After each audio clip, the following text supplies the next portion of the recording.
Champ, when we first met here, I was new to the town, and you know, he showed me his favorite restaurants, and it was really, he's a really nice cat.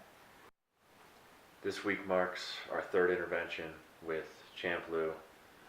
He's been getting worse, even though we've been trying harder. It's very frustrating as a close friend.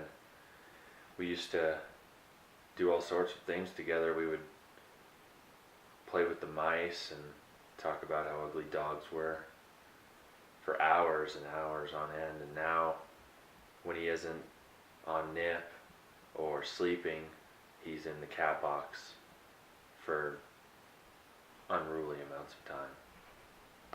He just has parties all the time, just Nip parties. This place smells like Nip constantly, and I don't know any of these other cats.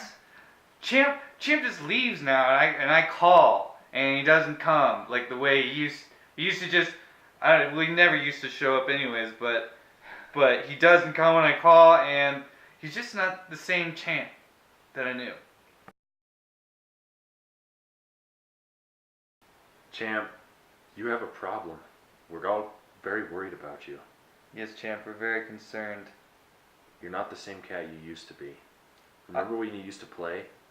Yeah. That was the Champ I remember. It's the one we all grew up with.